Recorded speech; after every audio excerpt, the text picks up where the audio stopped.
Hello and welcome. This is the video and live streaming show. I'm John Lacey and I'm joined as always by Sam Proof. Today we're going to be talking all about StreamYard versus Restream. What are your options to get started streaming easily? So before we get into that, I need to welcome my guest. Hi Sam, how are you doing? Good, John. How you doing? Doing pretty well. It's obviously it's the weekend here in Australia. I know you have a little bit longer to go to get there, but it's been an interesting week. I actually caught up with Tanya Smith on Stream Like a Boss TV Nice. on Friday or Thursday, her time, I suppose. The joy of time zones, it never gets old. But it was really great to have a conversation with her about live streaming and OBS Studio and sort of Cool. talk to some of her audience members. What have you been up to, Sam? Anything exciting? Yeah, I think we're all aware that my current major sort of adventure is to get our Cute Avalanche channel to its 4,000 hours of watch time. Last week, I think we had just passed the halfway mark. We're now closing in on 2,500. Though we had a dedicated live stream because we had extra foster cats, and they got not adopted but placed in a cat cafe where they're hanging out. So I don't have a live stream over there right now, and I am scrambling to be like, what am I going to do? Because I was expecting them to leave, just not quite so quickly. But I wanted to bring this into view, which is I found this cool thing, which is a dynamic YouTube cover banner. So we have now, I've been tweaking this every week or so, adding things to it. It might be getting a little much, but this dynamic banner shows like a milestone tracker for our YouTube subscribers.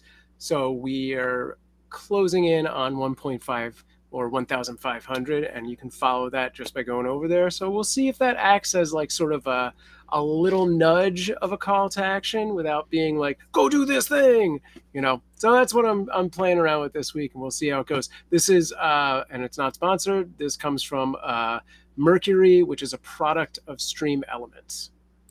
Nice. Yeah, it's you often sort of see those kinds of tallies and things for fundraisers and stuff. So I mean, it's a great way of sort of visualizing how you're actually reaching out towards your goals. So that's really awesome. I've never seen anything like that as a YouTube banner Yeah, I thought it was before. So pretty that's interesting. that's really cool.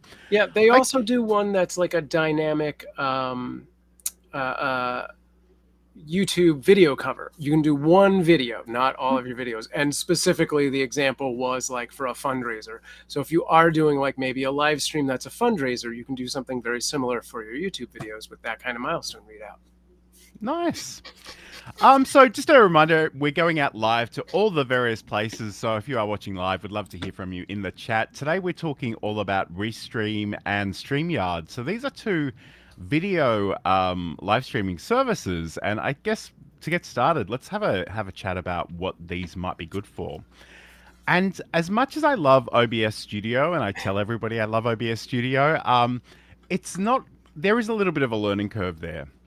And I find that Restream Studio and StreamYard, they're a little bit more intuitive. They're a little bit easier to get started. And I think for a Yeah. lot of new streamers in particular, you really need to just grab that USB mic, that webcam, hit live, and actually start communicating with your audience. And they do all kinds of cool things. They both work.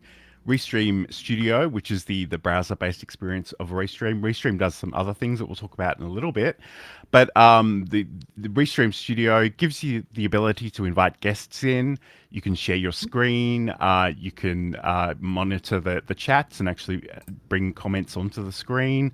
I say that about Restream. It's also true of StreamYard in a lot of Yes, it is. ways. The bulk of to be honest, and I hate to spoil the ending for you, but they're both great products, and they'll both probably do most of what you need to do. Yeah, So they all do 98% of the same things. There are a few nuanced differences that do set them apart from each other, and we'll get into those later. But both are great. And I guess the other thing I've noticed lately is that when one of them releases a feature, a couple of months later, the other one will catch up. Pretty So much. they're all. Yeah, I mean, we're really fortunate at the moment to live in a time where the tools and technologies are really, really good, and you really can't go wrong with either of them. But we do want to sort of articulate some of the choices that you might like to make if you're deciding to use one or the other. You may even decide to use both. We'll talk about that in a little bit as well. Um, but I guess really, it's the nice thing about both of these services is that you're working in the web browser. There are some constraints, especially on Restream Studio, and that's where we do this particular show. I have had to come and sort of accept a lot of the templates, and I've got to be honest with you, I'm a bit of a control freak, so that wasn't easy for me. But I do love the simplicity of this. We can literally just open up the browser, we can set up our graphics and our captions in our lower thirds, and we're good to go really, really quickly. I guess in terms of actually trying these out, because again, we can tell you what we like about them, but again, you need to figure out if they're going to work for you. And the nice thing about this is they both have free plans and they both have monthly subscriptions. So even if you were to try one out for 1 month and then switch to the other next month, just to try them out, go live a number of times and actually work out what features best support what you're trying to do, and go from there. Yeah, there's no commitment either way. There is a benefit to doing an annual commitment on either. Gives you a better monthly, rate. But yes, you can do either for a month and be like, meh, I'll go to the other one. It's a bit like, I've been subscribed to Netflix for forever, and I thought, let's just cancel that. Let's just go to Disney Plus for a little while and see what they've got on offer. So, again, I guess, and they do, these tools both work in very, very similar ways. So, again, I feel like I'm harping on about that one particular point. But before we go any further, I guess in terms of our lives, often a good thing to do, you can just go live at the drop of a hat when you feel like it, but I think it's often better to actually think about scheduling some live events. Yeah. And, that way you can let people know ahead of time. You can actually set them up to go out to different destinations, and people can usually opt in and get notified of when that is to go live. I'm just going to play a really short video about how you can do that in Restream, and we'll talk some more in a moment. Schedule an event in Restream. In your dashboard, click on Schedule Events. Choose how you will schedule your events. You can use Restream Studio in the browser, you can use a service like OBS Studio, or you can schedule a pre-recorded video. Specify a title and description for your event, specify a date and time for your event, and upload a thumbnail. Now click Next. Here you will specify your destinations.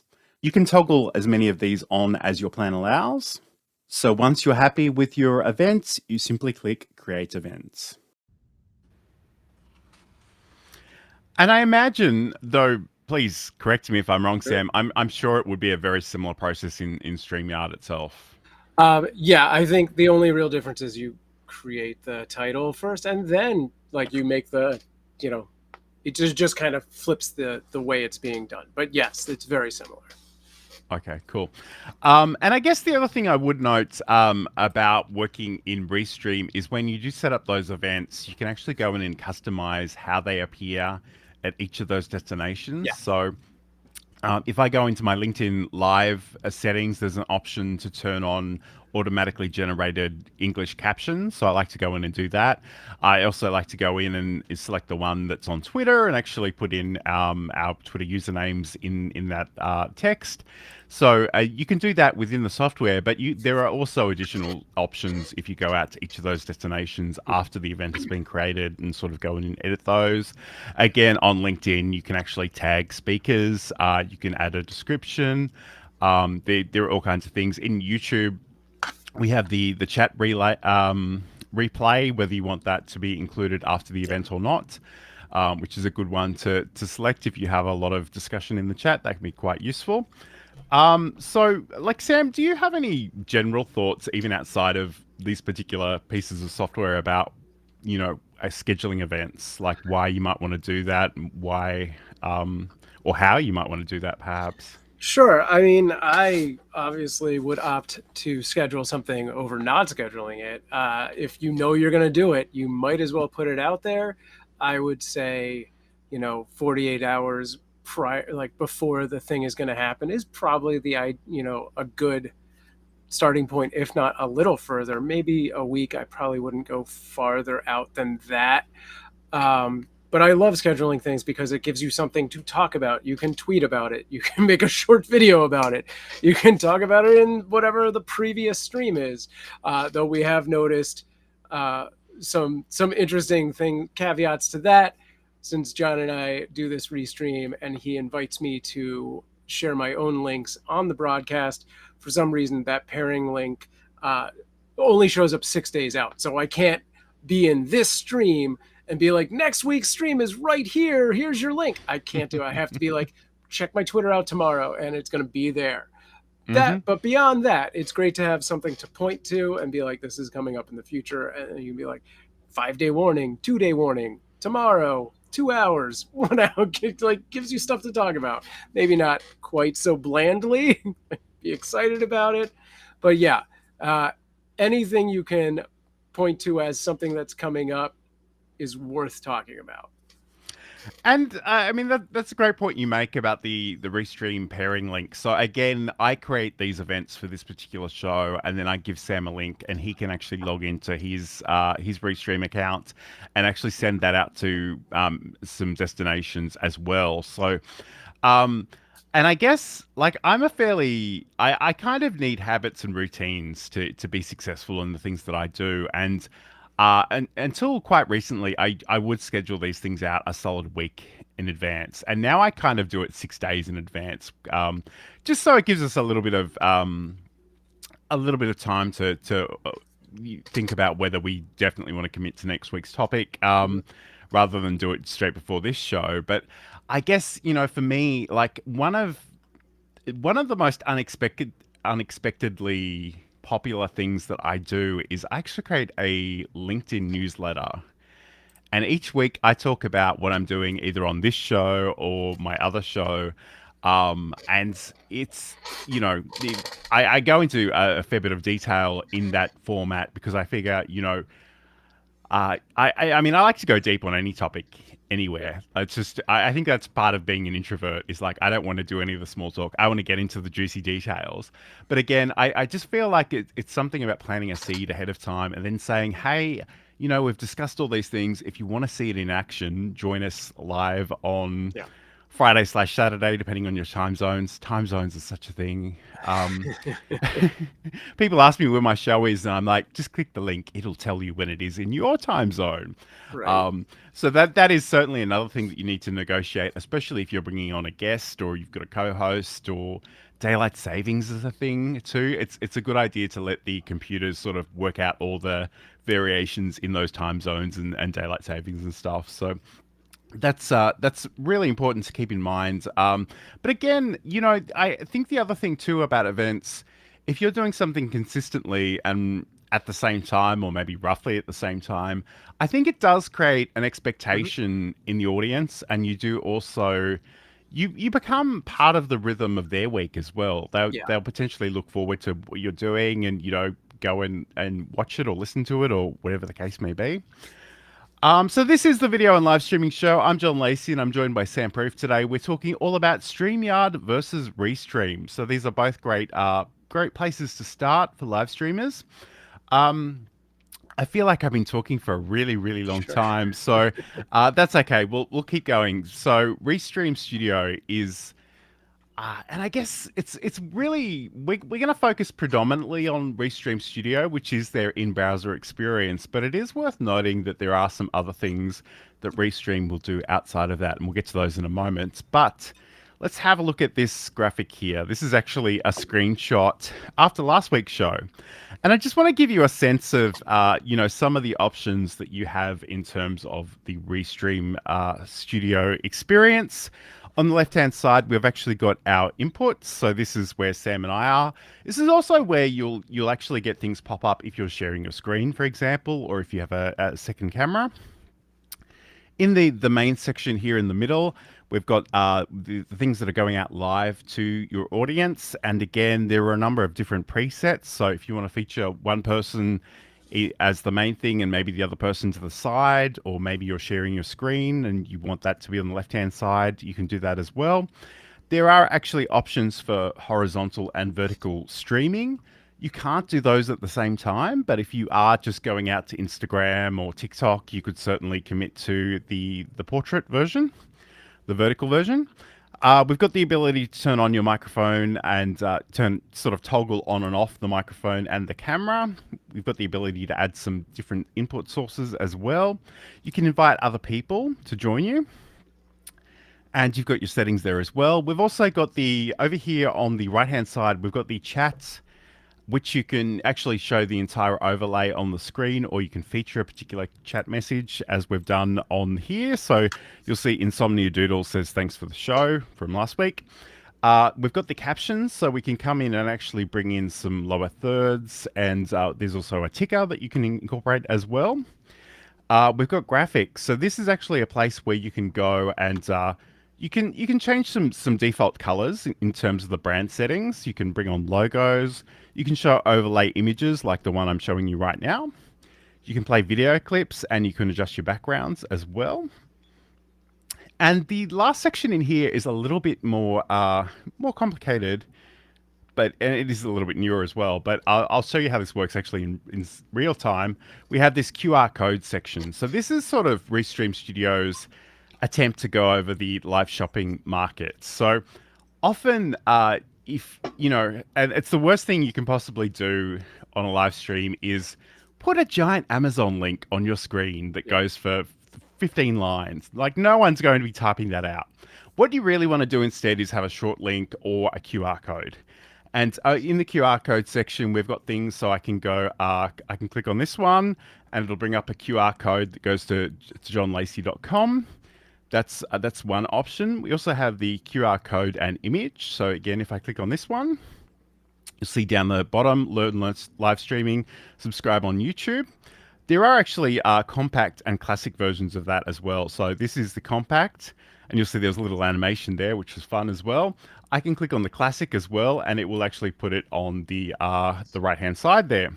So those can be really useful if you're, if you're trying to sell something, if you're trying to get somebody to take some action, even with your lead magnets. So if you want to get somebody on your mailing list and you've got a free ebook, that can be really, really useful as well.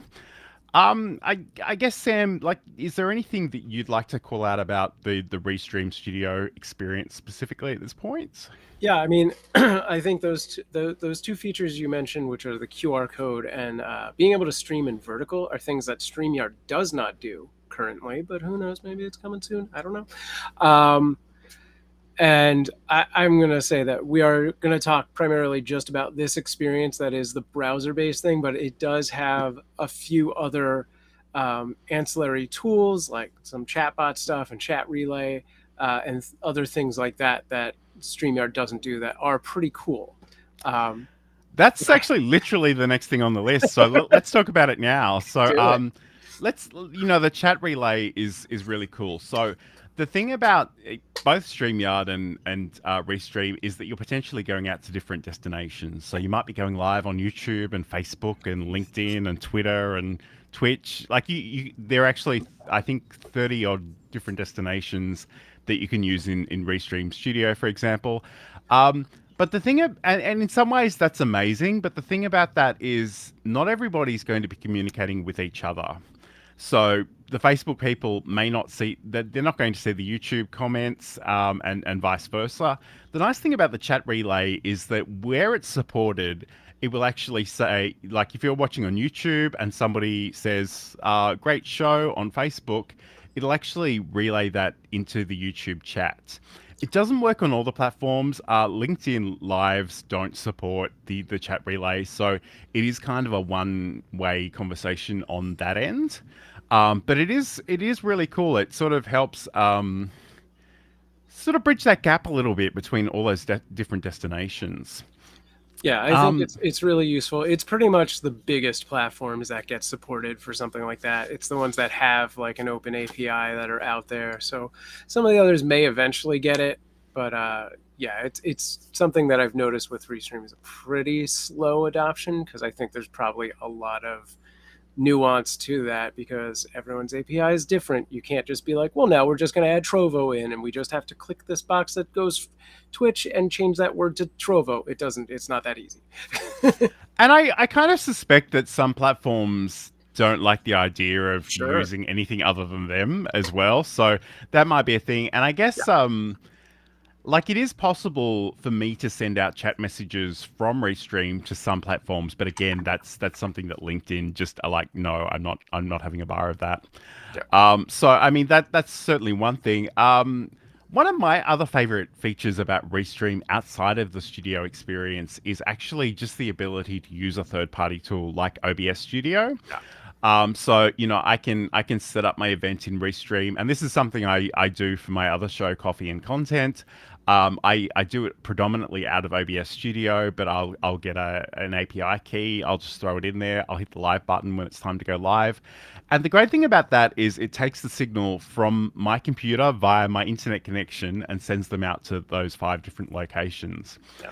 It is possible to do that all in OBS Studio, but you're essentially making life 5 times more difficult for your internet connection. And again, so that may be fine for some people. My dubious Australian internet connection can't always deal with that. So that is certainly something I use there as well. I guess one other thing that's probably worth mentioning, and I haven't used this a lot, but I used to actually use this on Twitter because you can only, I don't remember how long video uploads to Twitter, like what the maximum is, but there was a maximum. And the way I sort of overcame that was I would schedule pre-recorded videos as pretend lives through Restream. So you can upload your video, you can send it out to different locations at a particular time, and you can go from there. All right, awesome. So those, I mean, there are probably other things that I'm forgetting, but those are sort of the ones that that really stand out for me as well. So this is the video and live streaming show. My name's John Lacey. I'm joined today, as always, by Sam Proof. Today we're talking all about StreamYard versus Restream.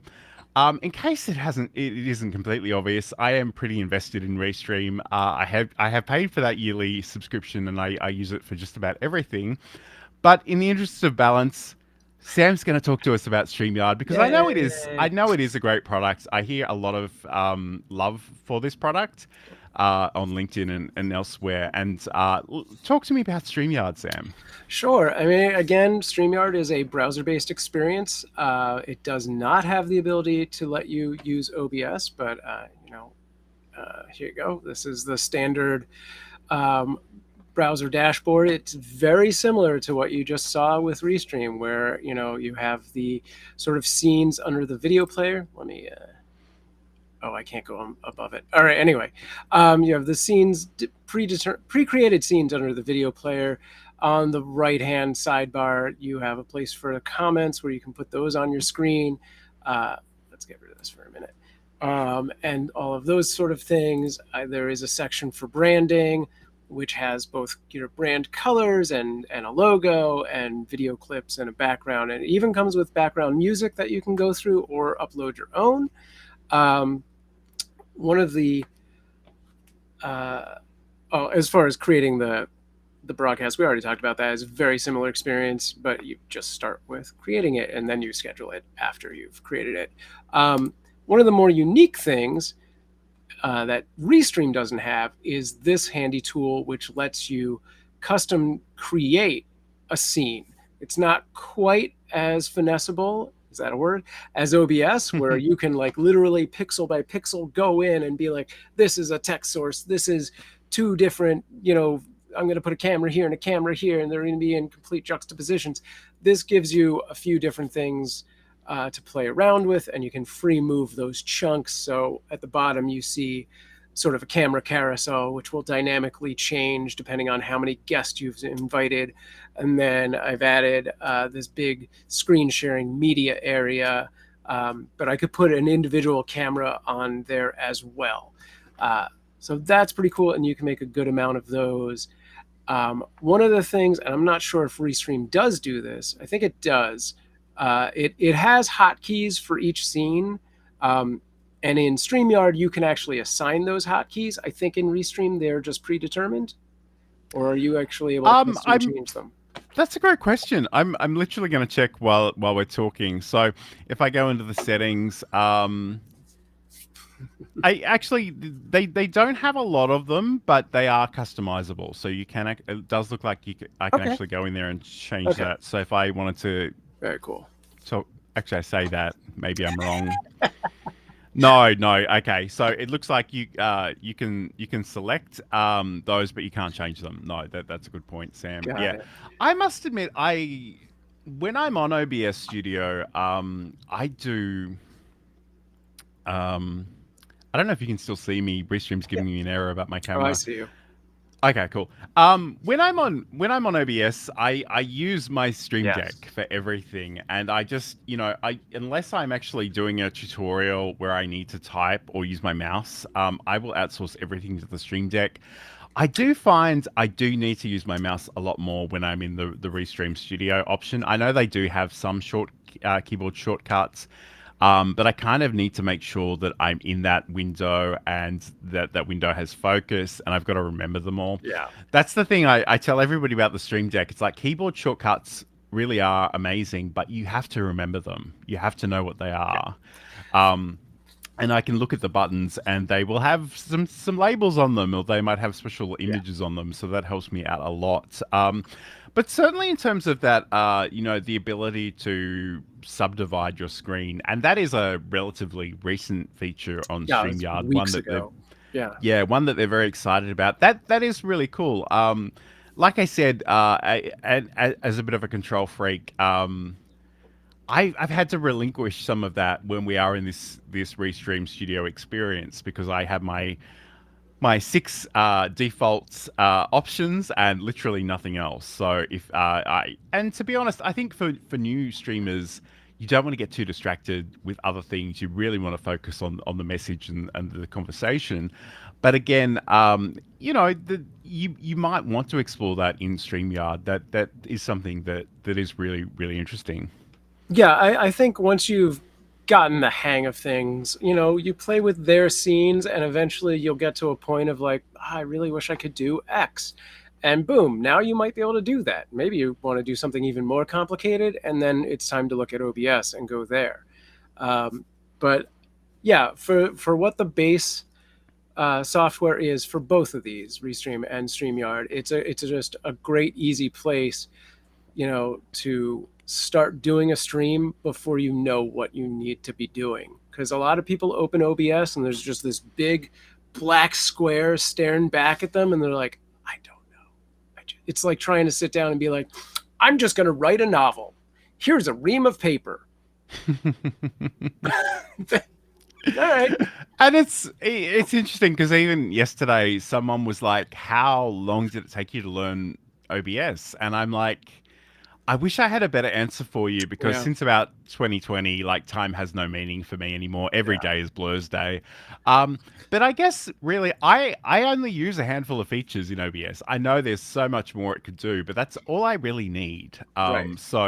And I'm hoping to actually create some shorter, succinct tutorials on the very basics that you need to get started, because it is that weird thing that so many people are scared of that software, and I'm like, I know it can be daunting because it is so powerful and there are so many options, but Yeah. the thing is, you won't need probably 95% of those options.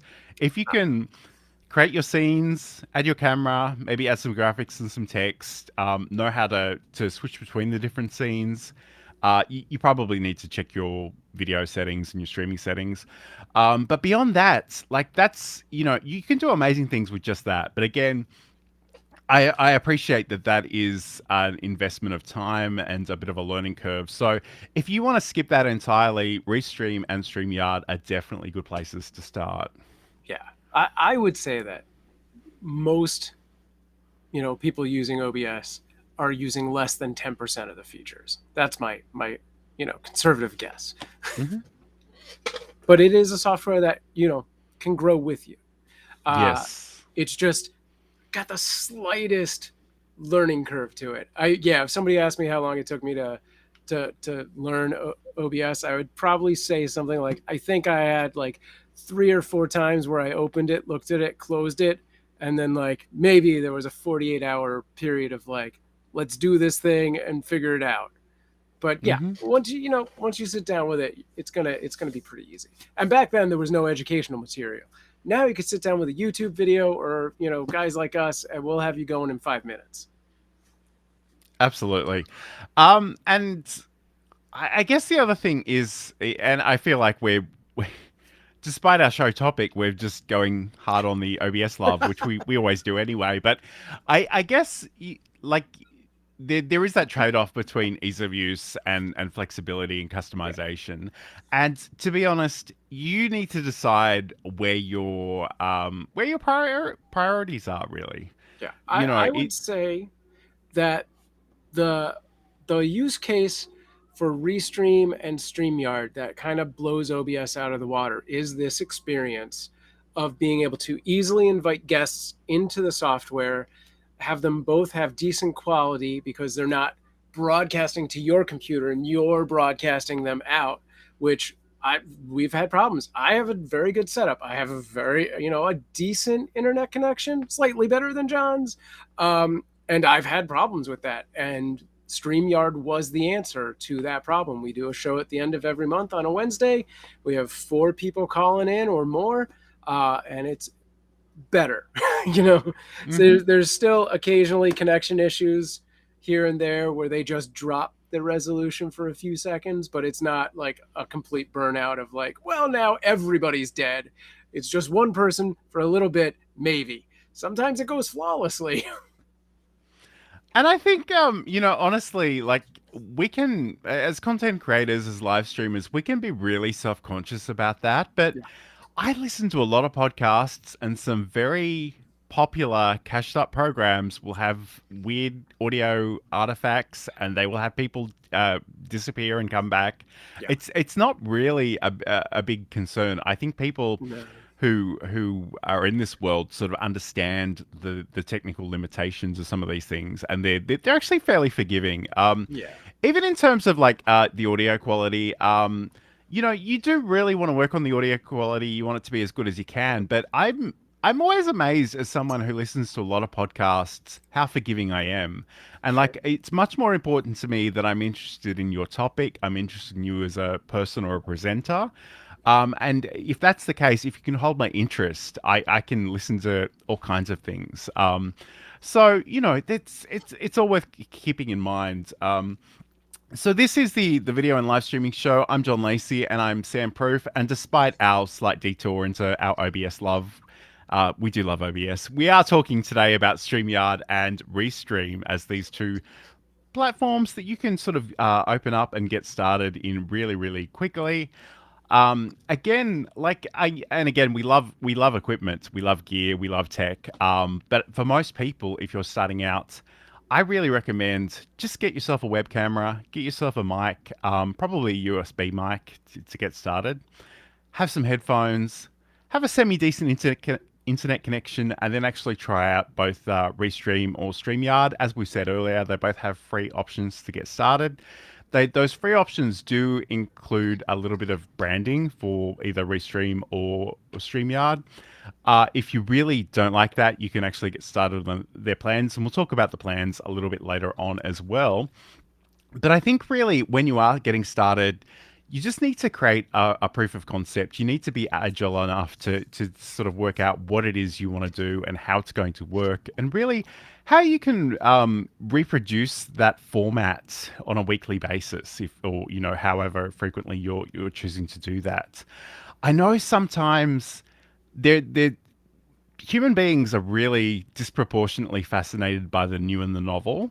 mhm, And there are so many shiny objects out there to distract you. And I advise that to the extent that you're able to, that you don't get swept up into that shiny object syndrome, that you just, or that FOMO that all the marketers are playing on.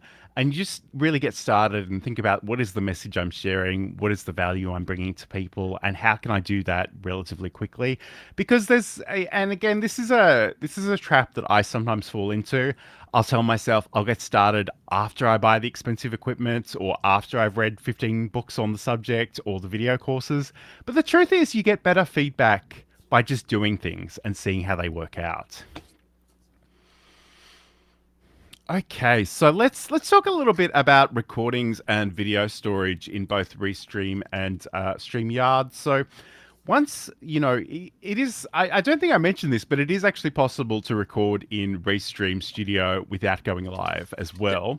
But either way, whether you're live or just recorded, you have the ability to go in and download the files that are associated with that presentation, that live stream. In Restream Studio at the moment, you've got the ability to download the video. You've got the ability to download the audio as its own source. You've actually got split audio tracks, so I can have one of me talking and one of Sam talking. And they do actually have a feature, which I don't think they've quite worked out the bugs on at the moment. But in theory, in the future, you should be able to download separate videos as well. These actually appear to be in MKV format, which is a format that OBS uses as well. I've downloaded these from the last few shows and I've tried to remux them, which is the process of taking them from that MKV format and making them MP4s, which is sort of a standard video format. I haven't had any success with that in the last few weeks, so hopefully they're going to think about how that works. But the great thing about this is that once you've got those video files, you can go off and remix and edit and repurpose them to your heart's content. Sam, can you talk to me a little bit about how this works in StreamYard? Sure. Yeah, with StreamYard, again, it saves all of your videos, and it gives you the ability to replay it in their video section. You can edit the title, things like that. You can download it. There's a big truck going by. Cool. So yeah, you can download it. It does give you the ability to share or embed the actual video, which is interesting. There's only a certain amount of storage based on whatever your plan is. The thing that kind of sets it apart is that it does have a trimming tool. So it has this feature here, which allows you to trim, and it gives you the option of a 16:9 or a 9:16. Then you go into that and pick, whichever video you are, and then you can sort of slide this timeline handles at the bottom to whatever you want. And finally, when you've got what you want, you can export it to pretty much all of the major platforms. The one sort of thing about this that, again, this is kind of a newer feature as well, and it could use some work, is if you actually do a 16:9 and try to make a 9:16 out of it, it's just going to give you that centered, like fit to screen, not fill to screen kind of thing. So you have this 16:9 inside a 9:16 with a blurred background, which, it's a step. It's not great. It's probably not something I'd use because of that. Sure. I guess that in itself is kind of interesting because I guess not everyone's going to show up to your live stream, and sometimes a good way of just making people aware of what you're doing is by taking the content of your live stream and repurposing it into those shorter clips, because people are often happy to watch you for 1 minute rather than 1 hour. And obviously with technology, there's a whole bunch of different ways of achieving any one result, and there are tools, there are all kinds of things. Content Fries is one of them. I think you can probably do things in Descript as well. Any traditional video editing software, CapCut, Camtasia, like there are lots of different ways of doing it. Again, it sort of comes back to what makes most sense for you and what workflow you can sort of incorporate into your life. But it is great to actually have those individual isolated recordings. It's just a really great way of working with those. So this is the video and live streaming show. I'm John Lacey, and I'm joined as always by Sam Proof. Today we're talking all about Restream versus StreamYard. Let's talk about the subscription plans. So obviously we've said it more than once. There are free options to get started. So again, I would do that before you commit any kind of money, but they also do have sort of monthly options. So if you if you wanted to try it out for a month and see how you go and try out all the features and get a better sense of how that works, that would be a good idea. I'm just going to have a look at one of these. Let's start with StreamYard this time, Sam. So I'll bring this up on the screen. We've got our free plan, our basic plan, and our professional. Yeah. So I obviously have the free plan. I have the watermark happening. You get up to 20 hours of streaming a month. So there is a little limitation. You can't just be running like a 24/7 stream through StreamYard there. It does 2 hours of those local recordings per month, and you can have up to 6 participants on your screen, which seems like a good amount for anyone. And then it does allow you to have 2 team members, which are the 2 seats. Mm-hmm. And those are people who, are basically moderators on that dashboard that can come in, much like I'm a team member of John's here on Restream. You can come in and they can be the one switching while you are hosting, or they can be sending private messages to the guests to be like, hey, you're going to be on in a minute, get ready, things like that, which is great if you're trying to ramp up from being a one-person machine to like, I need other people doing things. This gives you that ability. The basic plan, which I think is pretty good for just about anyone, starting at 20 a month. If you do the annual, it's 25 if you don't. Gets rid of the StreamYard watermark, gives you unlimited streaming. So if you did want to do 24/7, you could. Unlimited local recordings. You can have now up to 10 participants, which seems like a good amount. I mean, like Mm-hmm. I'm hard pressed to think of a show where I would need that many offhand. And yeah, it gives you additional multicast. So I guess on the free plan, you're limited to just the one destination. Multicasting, multi-streaming goes to 3 in the basic plan, including a custom RTMP, which is, I Mm-hmm. think, something that stands it apart from Restream. Well, I guess not. I guess they're both around there when that happens. It gives you guest destinations, very similar to what John's going to say for Restream as well. And then you have branded logos and backgrounds and things like that. And you can even do sort of these pre-recorded streams where you're not live, you're just playing a VOD to a stream, and it has 50 hours of storage. And then from there, it gets bigger and better in the professional. Yeah, and I guess it's probably worth mentioning too, like we're looking at the screen for individuals. There are business options as well. Yeah. StreamYard has their on-air webinar product, which is a whole other beast. It's a little bit outside of the scope of what we're talking about today. But, it's really good, and like you can check things out. I guess let's have a look at the Restream options, because I mean, 6 months ago, I was looking at both of these, and at the moment, I'm only using the standard option, which is sort of like $16 per month, based on the yearly amount. I believe that one is, but essentially with basic, you can stream to 2 different channels. They've got 30+ supported platforms. They don't record. They don't actually record the stream, which is interesting. I didn't know that about the basic one, but that's worth keeping in mind.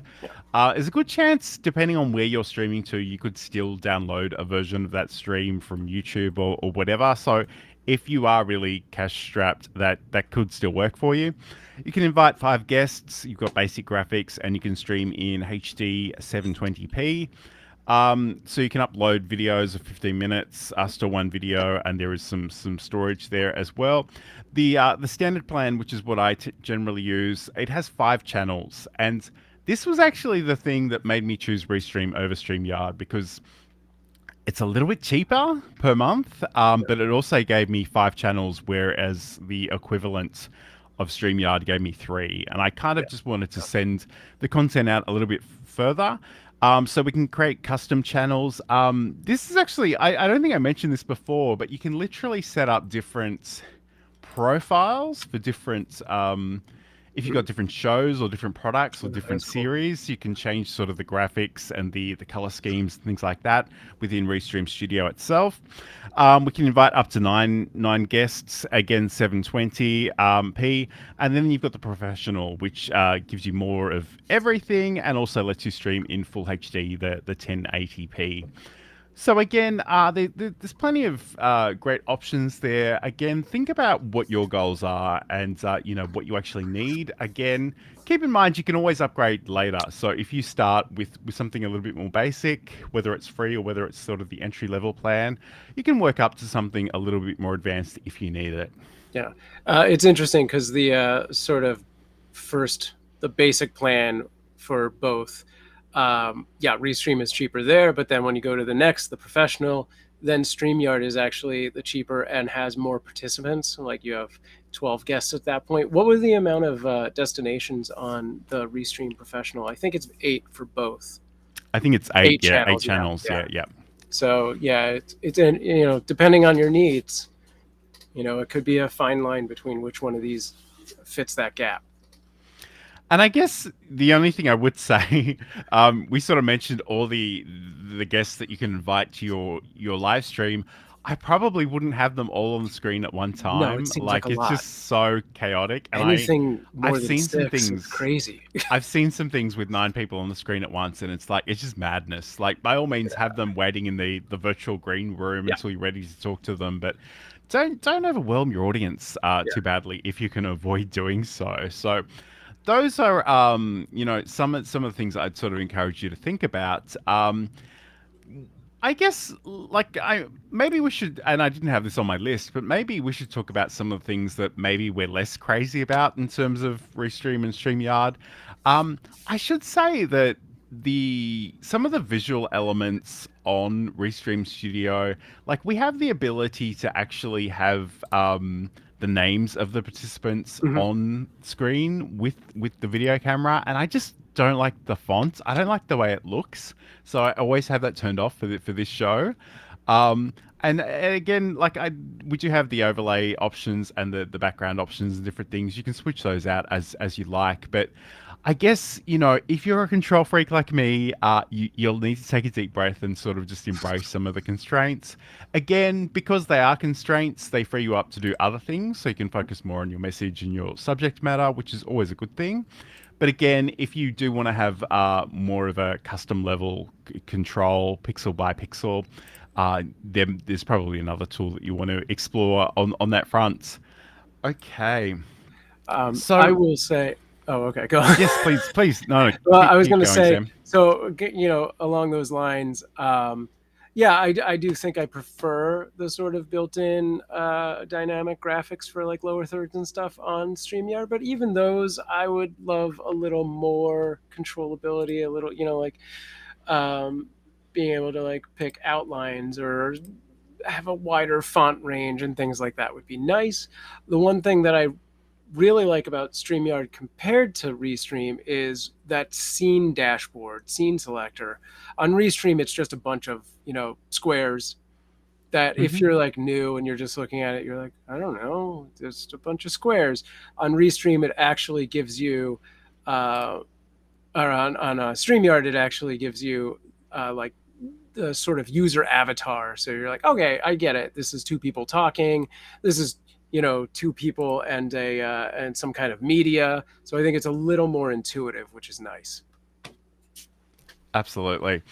And like we say, there is that trade-off between customization and flexibility and ease of use. And I think as much as some of us might want more options, I think the average person, the scariest part potentially is just the overwhelm. So I think there's a reason why a lot of these things are quite simple. I guess there is a bit of a danger that if you're using StreamYard Studio, Restream Studio, or you're using StreamYard, that your show may look similar to all the other A lot of shows what using you're those same saying. platforms. And again, there are ways that you can customize those with backgrounds and Sure. branding elements. But again, I don't know that that's necessarily something I would lose any sleep over, because I think again it's really about the content, the conversation, Yeah. and the things that you're trying to share with the world. I mean, honestly, if you're, a gamer and you're over on Twitch, you're going to have a big gameplay and a little you right in this corner 80% of the time, and everything looks that way. Like Hmm. there are formats and they work for a reason, you know. Absolutely. Yeah. Okay, cool. So, before we wrap up, Sam, where can people find out more about you and what's your content and do all those good things? Sure, you can find me on any platform at Sam Proof, except TikTok, where I'm official Sam Proof, and you can find all my links at samproof.tv. Awesome. And if you want to catch up with anything that I'm doing, you can head over to johnlacey.com. You can actually watch the interview that I did with, or Tanya did with me. It's actually it's funny. I'm so used to being the presenter that it was a change of pace to be a guest. I really enjoyed it, and talking about OBS Studio in particular, which clearly I can't shut up about. So if that is of interest to you, head over to johnlacey.com. You can watch that. There are links to all the social media things there as well. So I guess Sam, to wrap up today, like how do you think people should approach this if they are sort of trying to choose between one or the other? I mean, if you have a concept of what your show is going to be, then I think that'll make it easier. But really, maybe just go with the cheapest one, or sign up for both free accounts and just try it out. Try your format both ways. Nice. And I guess to close the loop that I think I opened earlier in the show and never got back to, it is possible to actually take to work in StreamYard and then use Oh that to yes, send it out to additional destinations via Restream. So yes, it may be something that you want to consider using both. And again, I think even if especially if you're guesting on other people's shows, it's often a good idea just to have a bit of a play to get a sense of what is possible in these platforms, and even just how you might sort of join a session if you're a guest on somebody else's show. Just to be aware of them. Again, they're not massively difficult, but if you've got questions or if you want us to follow up on certain things, we'd love to hear from you. We're always sort of interested in what our audience wants us to talk about. sure. So, if wherever you're watching this, leave us a comment if there's something that we need to have a look at together. It's funny, the one thing that really did blow people's minds yesterday when I was talking to Tanya. And a lot of these people are diehard Ecamm users or StreamYard users Sure. or Restream, but I showed them the Atom vertical plugin for OBS, and they were like, "Oh, I need this in my life," because it does give you that ability to either record or live stream or both in horizontal and vertical at the same time. Right. You can use the same elements on both of them, or you can switch it up. You can literally have different branding from horizontal to vertical. And I think, like, even if you don't have the ability to stream vertically, which honestly I don't have that access on Instagram or TikTok. Right. It's a great place if you ever want to just record a video and slice up the vertical version for YouTube Shorts, for TikTok, those kinds of places, and also have the original for YouTube and similar things. Yeah, and if that is a thing you want to do, you can use OBS even if you're not streaming OBS to Restream. You can use it with either Restream or StreamYard as a virtual camera, so you can be recording that vertical plugins feed as well as pushing your camera to either or even both of the other softwares. As we found out that you can actually have the virtual camera apply to both Restream and StreamYard simultaneously, which Hmm. typically with a USB camera, it won't do because the driver will be like, nope, I am busy. I did want to say two other things, which are these are not the only places to multicast and do sort of browser-based streaming. There are a bunch of others. These are, I think, just the most popular and I think the best. Also, you touched on Restream using the Stream Deck, and yeah, you can do all of that with StreamYard as well because it does use hotkeys. And I'm not sure if Restream does this, but StreamYard does apply hotkeys to like the comment section, the brand section, even the private chat you can hotkey to. So I think that's awesome. So yeah, it's easier than you can definitely get away from the mouse experience 80% of your StreamYard stream. Nice. Yeah. So those are both great points and things to keep in mind. But I guess the thing I want to leave you with is if you're interested in doing this at all, get started. Get Yeah. started with the things that you've got access to or that you can buy relatively cheaply. Don't. I know it can be so tempting, and we both say this as people who love tech and love gear. But you don't want to spend $100,000 on your home studio and then a couple of weeks later go, I'm not really into this. because that's going to be a problem. So start with what you've got or what you can access relatively cheaply. Sign up for the free versions of Restream and StreamYard. Try them out. Again, you don't necessarily need to go out to the whole world if you're not ready for that. You could even just have a sort of a smaller audience, and you can work with just some supportive friends, or you can just record locally and just see how it goes. That's always an option as well. But I think really it's the thing that I'm learning more and more is it's not really the tech that's holding people back. There is a little bit of fear. You do need to Yeah. work on being on camera and being comfortable and really just accepting who you are and knowing that you can't change things that have gone out live. They are what they are, and you have to be okay with that. So by all means, do all those great things and give it a go. And we'd love to hear from you if you are sort of starting out and what are your pain points? What are the things that you would like to get better at? We'd love to explore those with you. So that would be great. I don't know if you've got any final thoughts before we wrap up, Sam, but I think it's been a great discussion today. They're both great tools.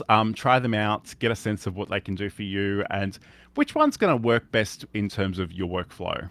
Yeah, and we don't typically sort of promote services or anything like that, but especially ourselves. But I think in this particular instance, if you wanted to get into this world, but you don't actually want to learn the software and run the software, you just want to do the on-air thing, I know I'm available for hire, and I believe John is probably as well. I must admit I do have a full-time job, so I don't know how That's why I available I was like, am, but hit Sam up first because he'd love to help me with that. And I guess that's the other thing too, like and we mentioned it ever so briefly, is when you're on camera and you're running a live show, you're it's a wearing a lot lot. of hats at the same Yeah, time. Like you're managing the tech, you're managing the comments, you're talking, you're switching up scenes. It can be really great to have an additional person being the producer of your show, and maybe bringing your attention to a particular comment if it's worth calling out. yeah. Even just negotiating with the guests and letting them know that they're on next, which was something Sam mentioned a moment ago. There are so many different ways, and I guess like don't struggle through it too much before asking for help, because there are all kinds of people that can help you. Certainly Sam can help you, and again I'm just going to throw up that website address so you can contact Sam if you need to. Samproof.tv. He can help you out with all those services. And it's funny, I mentioned yesterday talking to Tanya, she was asking about you specifically, and I was like, he's been doing this since 2005. Like, we literally met in his live show on a platform that doesn't even exist anymore. So Oh he has yeah. plenty of experience and quite a lot of talent. So again, keep that in mind. Start simply, start with what you've got, ask for help when you need it, and you can level up over time if Oh yeah. that's important to you. Cool. All right. So thank you so much for joining us today. We will be back next week, roughly the same time. But again, you check out our social platforms and you can find out your local time. Again, I can't stop talking about time zones and daylight savings. I apologize in advance. But yes, we look forward to your company again. Thanks for those that have joined us live today and those that will be watching the recordings later on. We really appreciate it. And we'll talk to you again soon. Take care, folks.